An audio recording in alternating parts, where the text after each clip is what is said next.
It's my pleasure. We're kind of getting towards the end of this semester of talks, but we have one more after that. And today it's my great pleasure to introduce my long-term collaborator and a very good friend, Xiaoqian Chai. Dr. Chai is an assistant professor in the Department of Neurology and Neurosurgery at McGill University and a Canada Research Chair in Developmental Cognitive Neuroscience. Xiaoqian completed a master's degree in computer science at Stanford University, PhD in psychology from University of California, Berkeley, and then completed a postdoctoral training, which is where I met her, at the McGovern Institute for Brain Research at the Massachusetts Institute of Technology. In her research, she investigates the relationship between brain organization and cognitive development, the behavioral, neuroimaging, and computational approaches. She examines how large-scale brain networks support learning, memory, and language. So a broad range of research questions that she's interested in. And to top that, she's also interested in how experience and disease alters brain organization.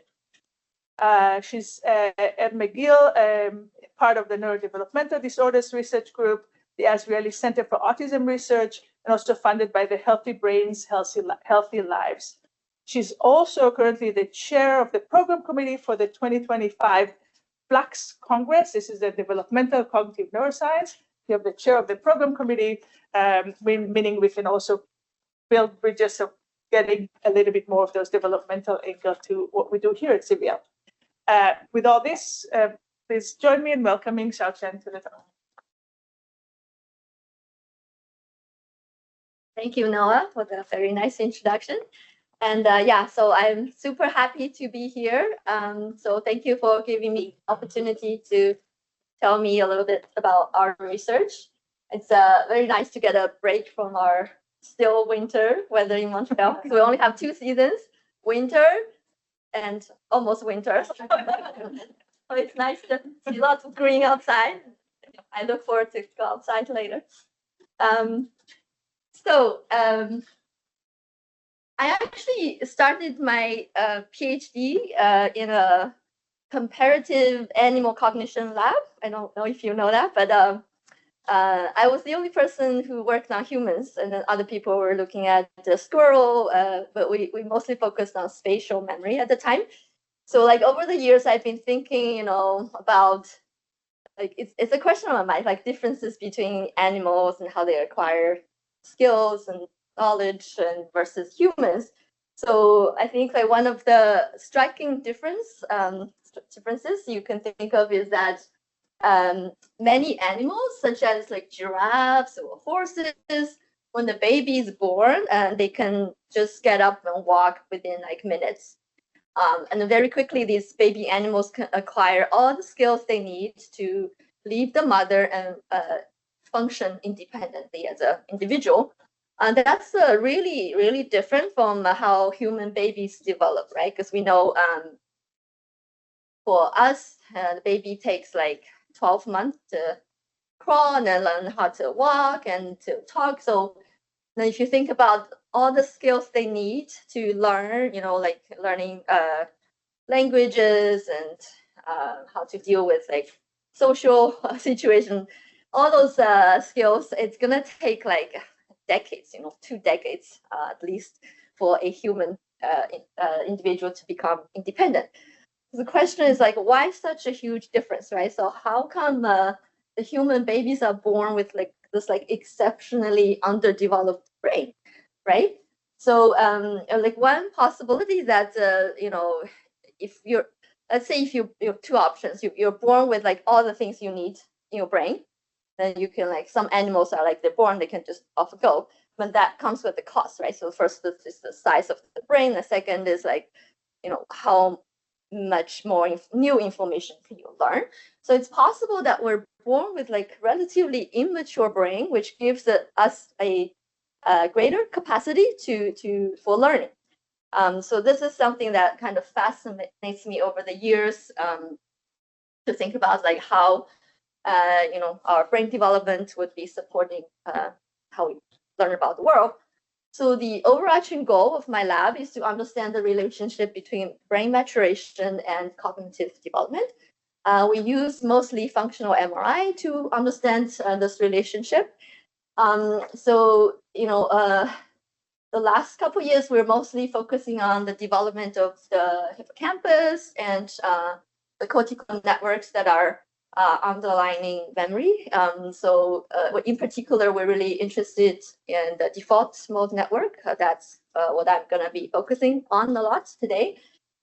So the default network, I guess everybody here should know that it's a network that's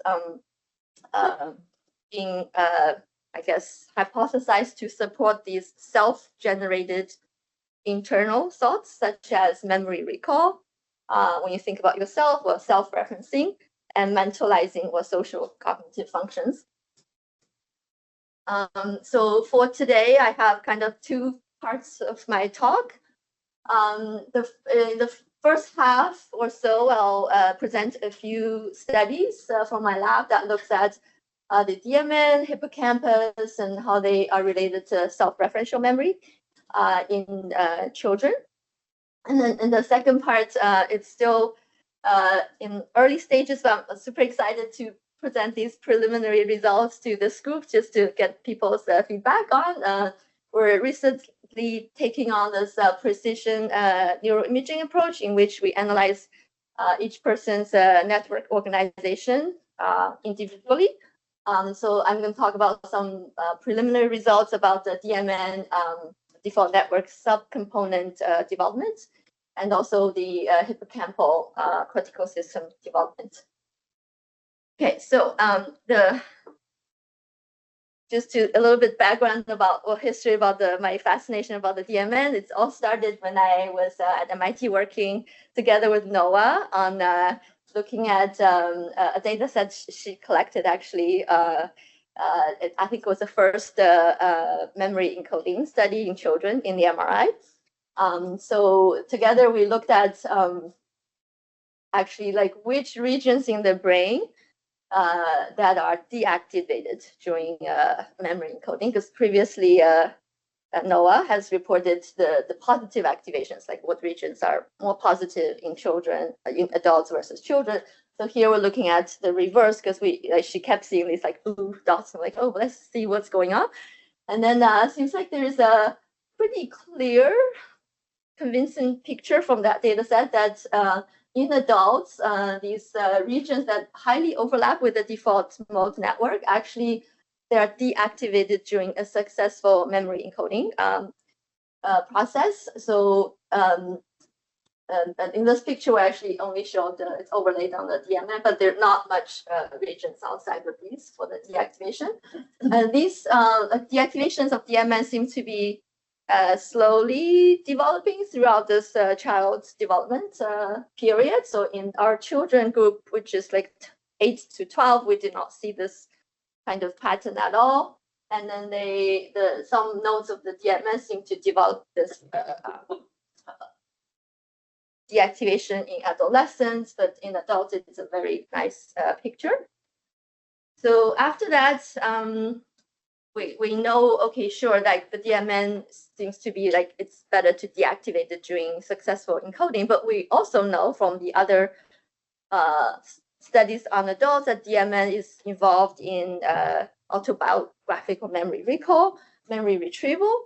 So we wanted to look at what happens during development. So instead of like a recognition paradigm, we chose to use this acute recall paradigm, which we thought would elicit more of these like recollection type of memory experience. So we had a group of children and young adults who looked at what they were shown pairs of words in the scanner, and they were unrelated words. So they were just told to like memorize these words. And then later when they got out, actually both these were done in the scanner, sorry. They were scanned during the encoding and the recall phase. They were only shown the first part of the pair, and they verbally recalled the second part of the pair.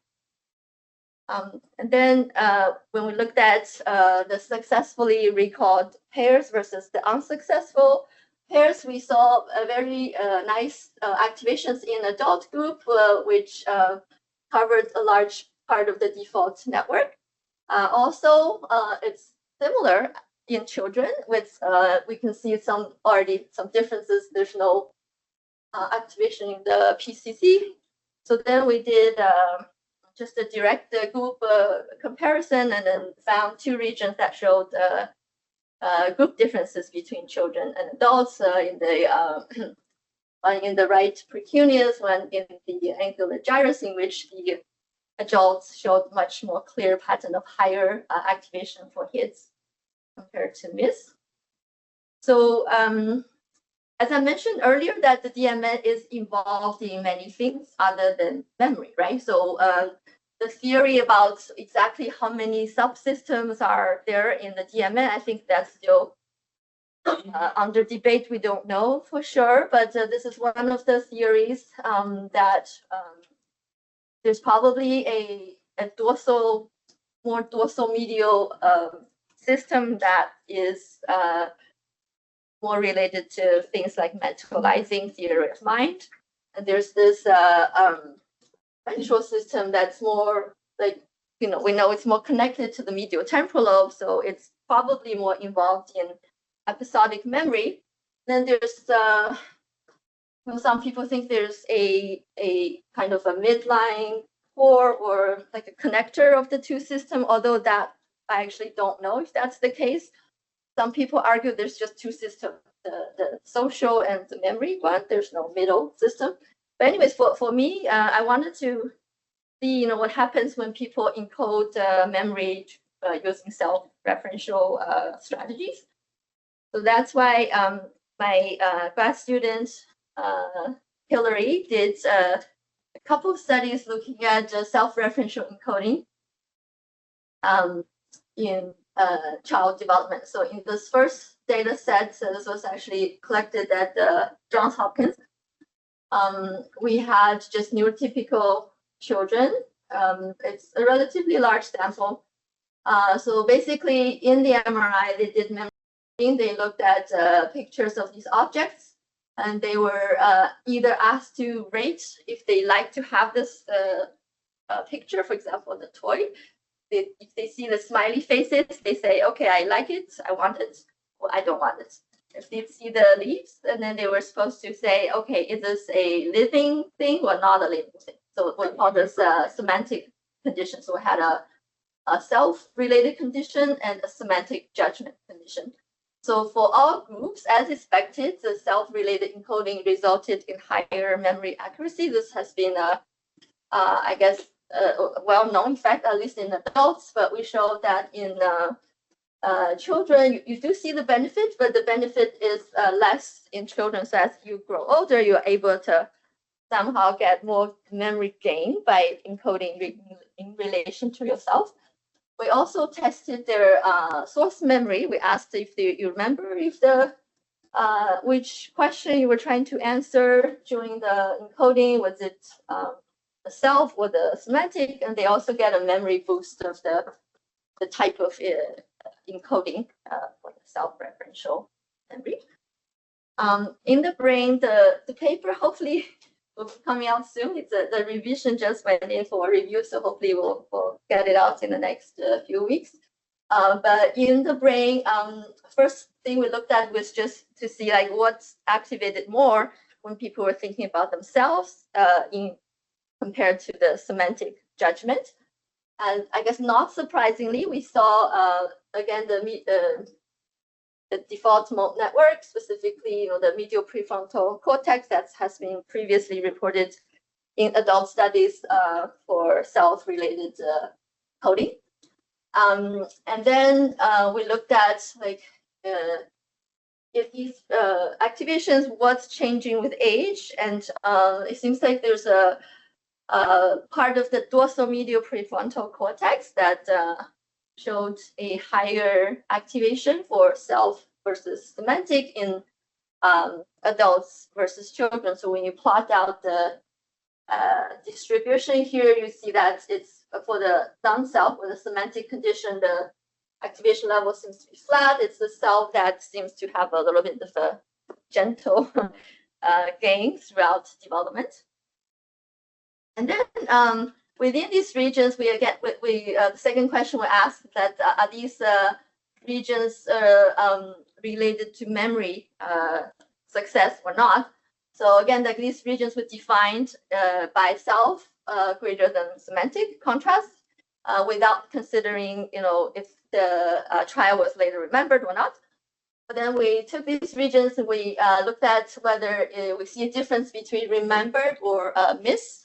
Remember successful versus unsuccessful trial, and then seems like the medial prefrontal cortex is the one that cared about the outcome of the memory. So we do see a difference for the self coding condition, but not for the semantic condition.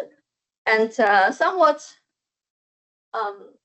unexpectedly, but then we later looked into the literature, it's not that unexpected. We saw the hippocampus also showing this effect that it's activated higher for the remember versus miss, only for the self condition, but semantic it's less, right? So it's not sure if that has to do with again, like if maybe the self condition that we encoded more deeply, or maybe the hippocampus truly is involved in some kind of self-related process.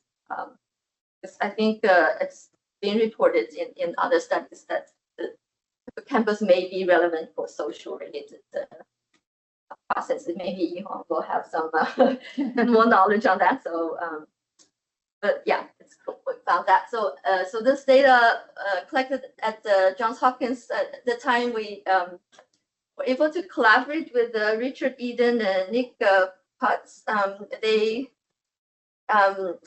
We thought it'd be interesting to have an MRS measure in these children.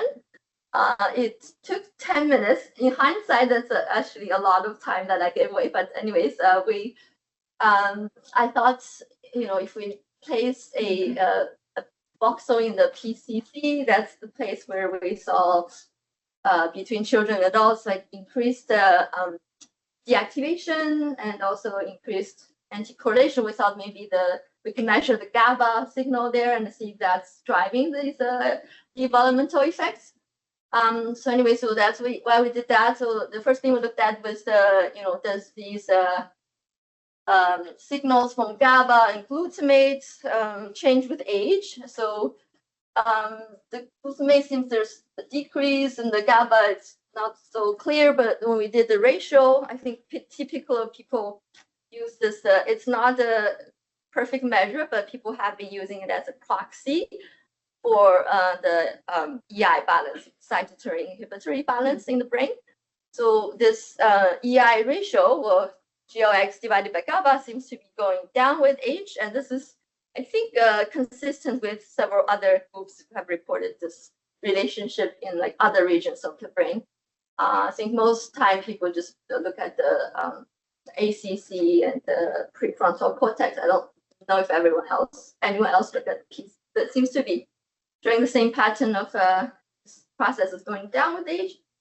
My postdoc Ying wanted to look at, can we use this signal to help us understand the relationship between the DMN activation, this like self-referential memory gain. So the first thing she did was to take the map of the self versus semantic, but here she only looked at the remember trials just to limit the good memory. And then she correlated this with the EI ratio, the GLX to GABA, and then found a positive relationship.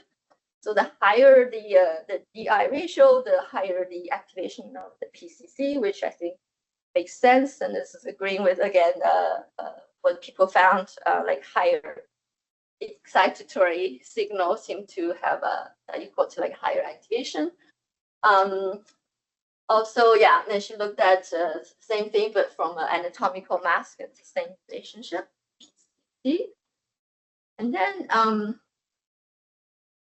for connectivity, so we from the anatomical mask of the neurosynths, we looked at the connectivity between the PCC and PFC, and I found that it was actually positively correlated to the EI ratio and positively correlated with the SRE, the self-referential memory score. So then she did a mediation model and found there's actually a like indirect effect between the EI ratio and the memory, but it's facilitated mediated through the connectivity of the MPFC to PCC.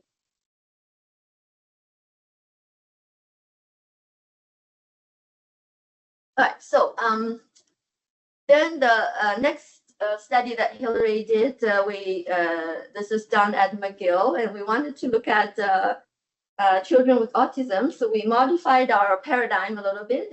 Instead of judging the living, not living, we asked them to rate like words, adjectives, whether it describes themselves, that's represented by a smiley face, or other. So if they see the median, they are supposed to think, okay, is the median responsible? And they say yes or no. And they see the smiley face, they think about themselves. So it's a self-other judgment. So we're still in the process of collecting this data. So then afterwards, we have a memory test. And so I don't have a lot of brain data to show, but behaviorally, it seems like both the neurotypical and autism kids were able to have this memory facilitation from self-related encoding. And the effect seems to be a little bit larger in the neurotypical children compared to the ASD, but our ASD group is small, so we're still collecting. I'm not sure if this is going to hold with more data. And then developmental-wise, in the NT group and also ASD, there's a nice correlation between age and the memory benefit. So this replicates the JHU data. And so then the only brain data I'm showing is in the hippocampus. When we divided the hippocampus into anterior and posterior, it seems like it's the posterior hippocampus that seems to be more sensitive to self compared to others. So this I'll have to dig in the literature and see if there's like other support, because there's not much on the hippocampus in terms of like self-related processes. And then again, yeah, this is just to show that in adults, self versus other, again, activated more of the DMN. In children, maybe it's for the MPFC. And I wanted to compare the two, this map versus the JHU data that seems pretty similar, even though one is against other, the other, this one is against semantic. Okay, so for the remaining few minutes, I want to show some preliminary results about the precision imaging. So we are working on two different data sets. One of them is the data we collected at McGill using multi-echo fMRI. It's a smaller sample, but multi-echo, we found it to have give us much cleaner signal. And the other data set is the HCP developmental. It's much larger. So I just want to, okay, so the idea is that we wanted to look at these network organizations on the individual by individual cases. Previously, people have been just using like a template or atlas to say, okay, this is the DMN, this is the dorsal tension, but we know that varies from people to people. So this is just to demonstrate like across two different individuals, there's, you know, similarity, DMN, but then the shape and the location of these clusters are very different. So then, you know, with this kind of approach, we can ask for things like, you know, how big each network is, because that's not possible if you use an atlas, everyone's the same. Right? So this we can measure like surface area of each network and have hopefully a more precise picture of how the different functional networks are organized, and we can look at like differentiation, segregation, that kind of question. So we're trying different ways to kind of parcellate the brain into different networks, and I don't know at this point what would be a best approach. So, for example, collaborating with Rod Braga from Northwestern, we tried it on a few participants, but in his model, you only have two DMN. DMN A, which is more memory related, and then you have DMN B, which is more like social or mentalizing related. So we did this on two children. You can see like there's clearly a lot of differences. And then neither of these look like the group map, which is like everything's kind of blurred and combined together.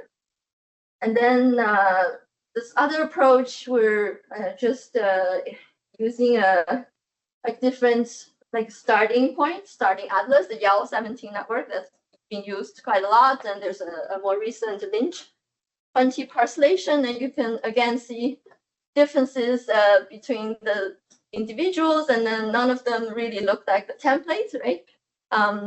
And the problem is that each of these, they have different numbers of DMN. The YAO has 3, and then this one has 4, and I'm having a little bit of trouble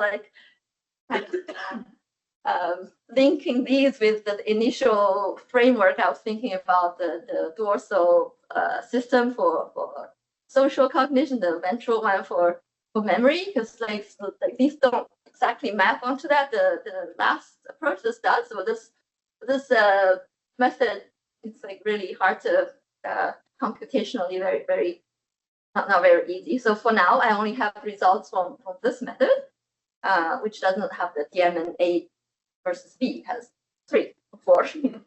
But we do have some nice preliminary results from the HCBD data, which has 550 participants. And so if we look at a measure of network segregation within the DMN, or the segregation of the sub-DMN networks in relation to all the networks in the brain. Either way, we actually found a very robust, I would say, pretty robust age effect. So as children get older, their DMN sub-networks get more differentiated, which makes sense, right? Because you just have one big DMN that does everything. It may not be as optimal as when you have a system for memory-related processes, one for social, or maybe the self-referential. I don't know, that's a separate process, but it seems like in general, that's the trend we're seeing. So right now, we're trying to see if these things are related to performance, but that's not so clear either. So I'll have more later the next few months. And then this is one network I actually wanted to get people's opinion on. So this is not the canonical DMN, but people have been talking about this medial parietal network. And I think some people think this is related to familiarity memory, not necessarily recollection. Recollection, you see more of these traditional DMN locations, but in this one, maybe it's just recognition or familiarity or item memory. So again, we looked at this particular network in every participant, and we actually, so this is from the McGill data set where we had autism participants. We did find a surface area difference between the groups. So the ASD group seems to have a smaller medial parietal network, and then the size of this network, the surface area, was correlated with this social responsive scale. The higher score of the SRS means more severe. So if they have even smaller network, then they have more severe symptom, which seems to go with the direction you are expecting. And then we also looked at how it relates to memory. But surprisingly, I mean, I don't know, we did find a correlation, but it's with the remember trials, which these are the trials people say, actually, I do recollect this memory. But for the familiarity-based trials, there's no relationship. So I'm a little bit puzzled by this. I don't know if people have opinion about what, this network does. I had previous studies that I did in the area of social communication, and in the area of where you have two different information, but they are related to one referent.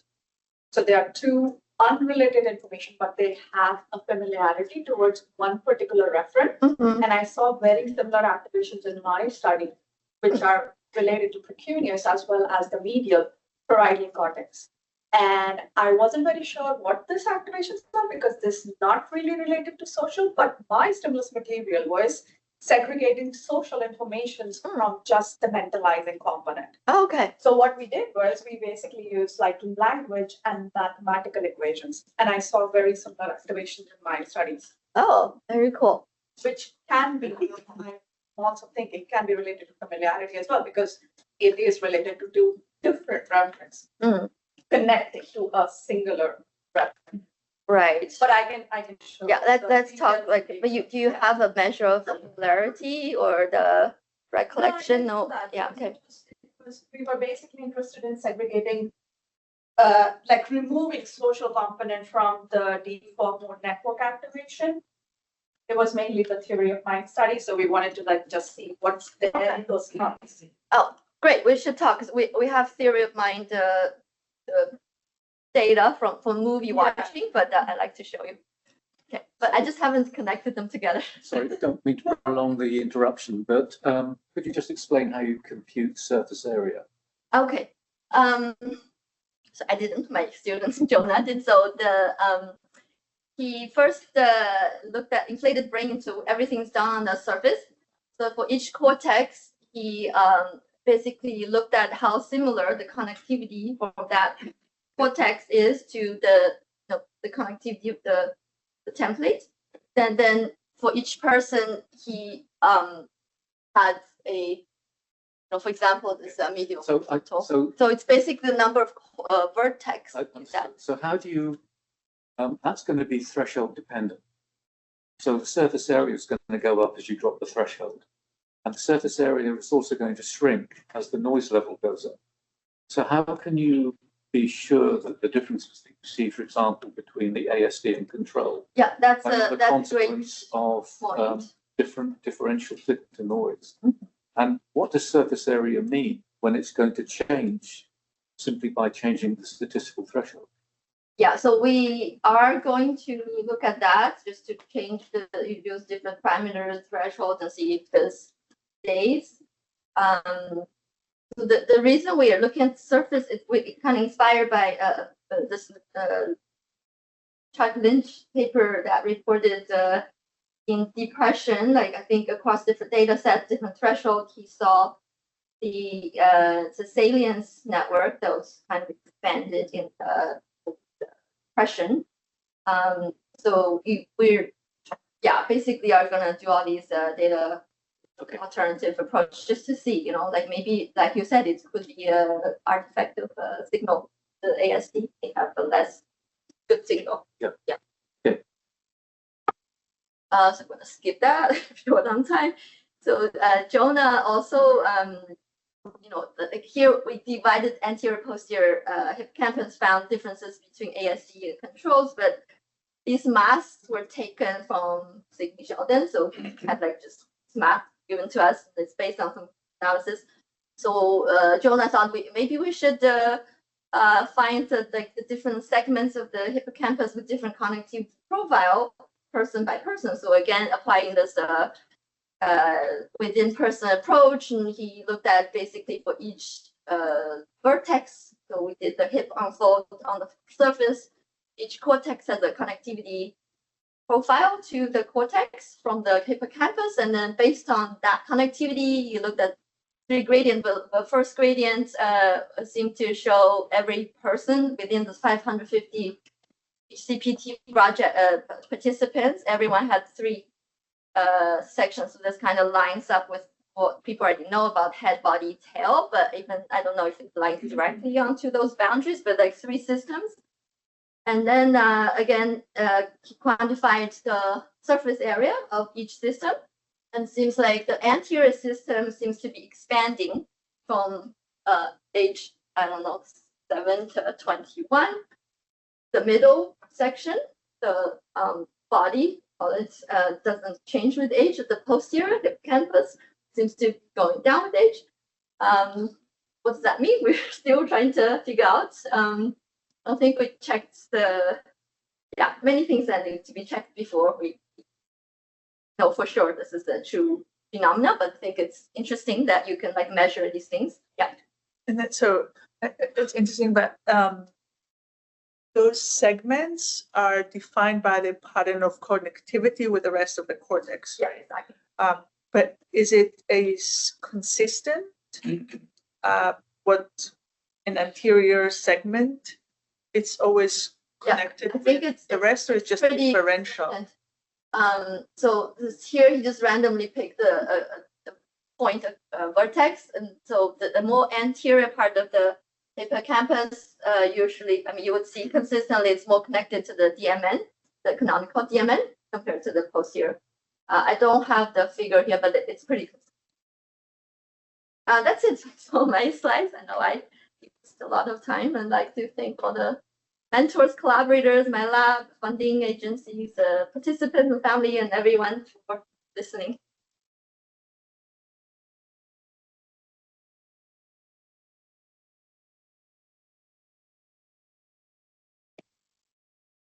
Thank you for a wonderful talk. So in your earlier work, it looks like the deactivation of DMN is linked to successful self-referential effect. Later in your work, like MPFC, PCC, and hippocampus activation is related to self-referential effects. So how do you reconcile this? So sorry, I didn't make that clear. So that very first slide I showed, so that's during memory encoding. So like encoding and retrieval memory actually are very different processes. That experiment was not about self-referential. It's just I think it was indoor-outdoor judgment. So it's more like a perceptual judgment. So we at the time now I think we interpret this as maybe you, in order to have a successful encoding trial, you need to allocate your attention to the external stimulus. So like if you're like thinking about like memory retrieval of what you did yesterday, that's not going to help. And so you like you focus all your attention, all your resources in the brain to look at the picture. Is it indoor or outdoor?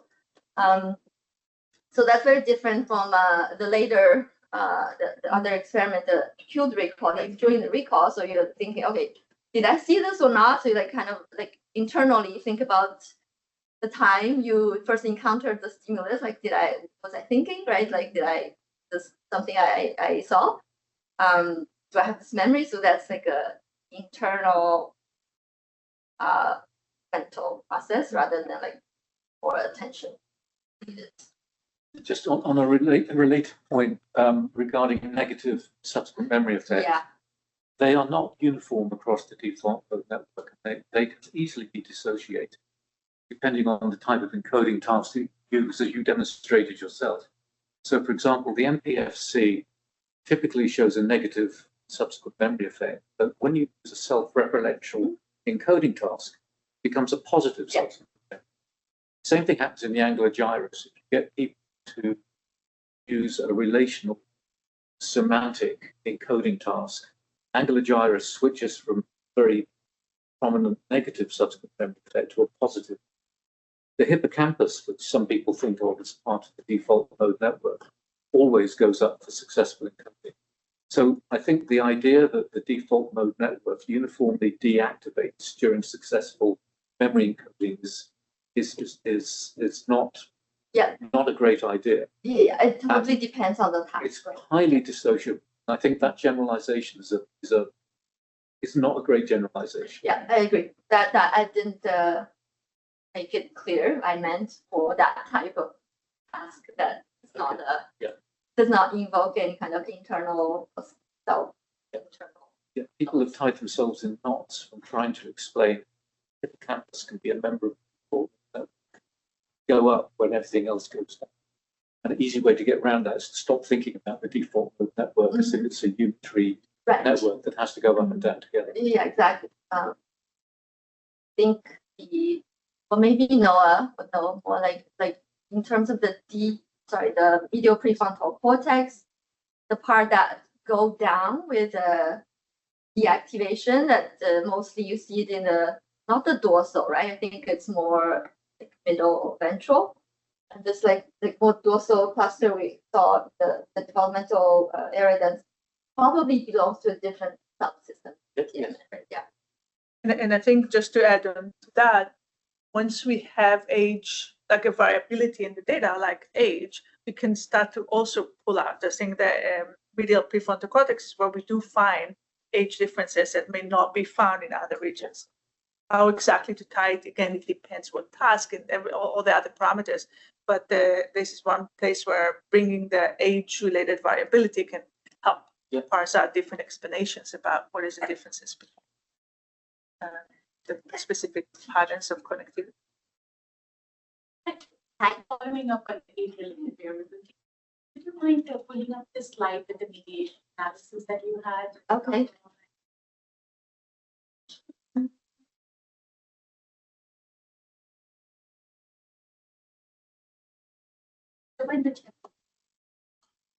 I'm just trying to do this.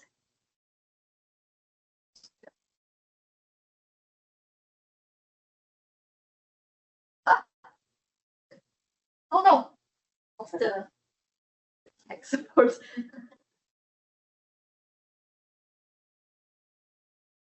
At least we can see it here. I don't know about the team. One team. Here. Yeah. So I have a question. Relationships where you see relationship between GABA and them. Did you covary out age? Because for all we know. Oh yeah, sorry, you guys forgot to mention. Yeah, this is there's no age. We regressed out age here, so it's not. We did not see an age story. It's totally not.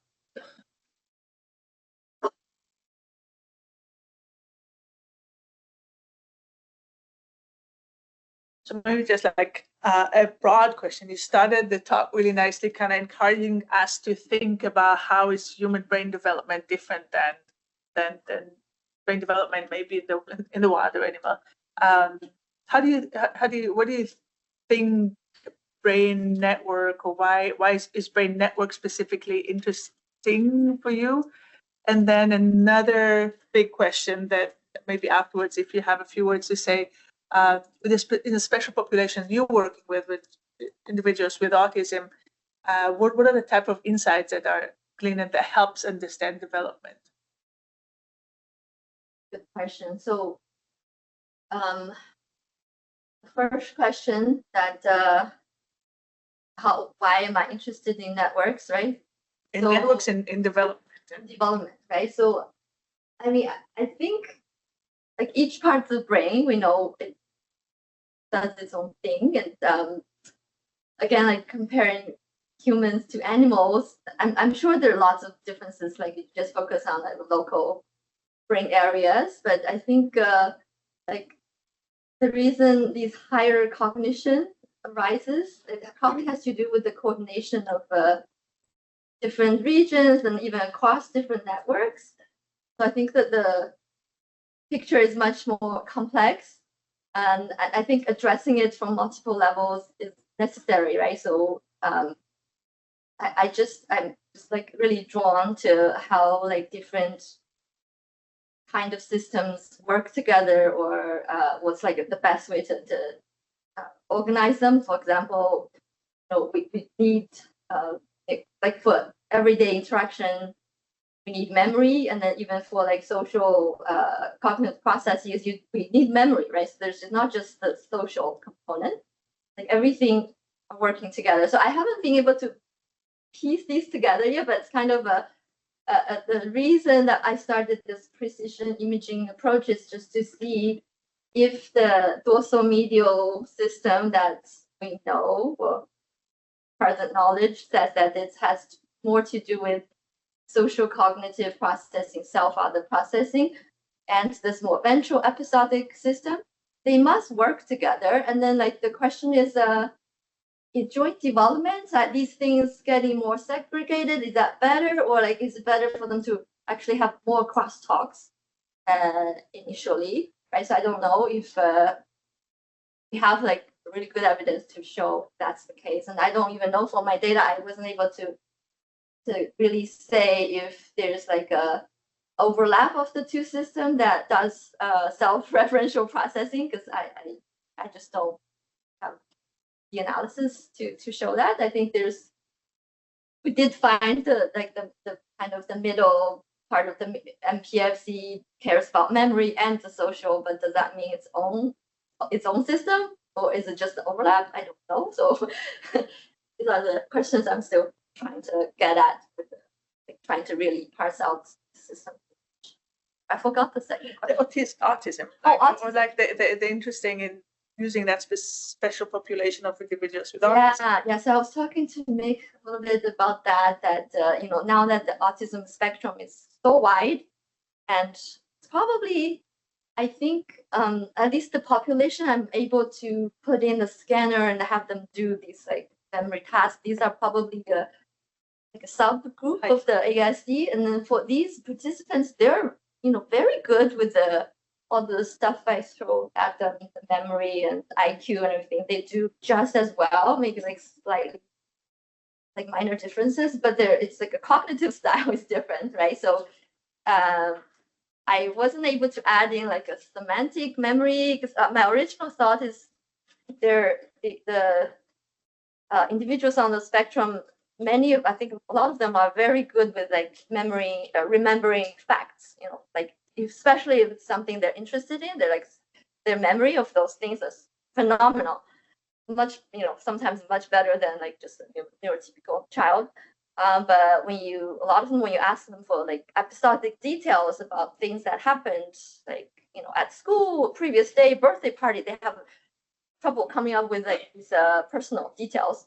So I thought, oh, you know, just maybe they just don't have that memory, they don't encode it, or maybe they have trouble retrieving it. So it's definitely they have like different ways to learn about the world. So I think like this subgroup of ASD individuals are, I mean, it's not a disorder anymore for them. It's just, their brain functions differently. You know, I'm kind of trying to make an effort to figure out ways to like support these people, because it's not like they don't learn. They learn differently, and then some of them are doing okay in school, some are not. So like I think we have to like figure out how they learn differently and to support them.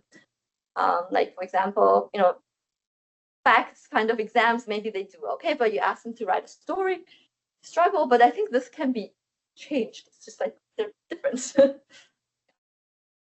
Just it's probably a stretch too far, but people with highly superior autobiographical memory, these are very interesting people.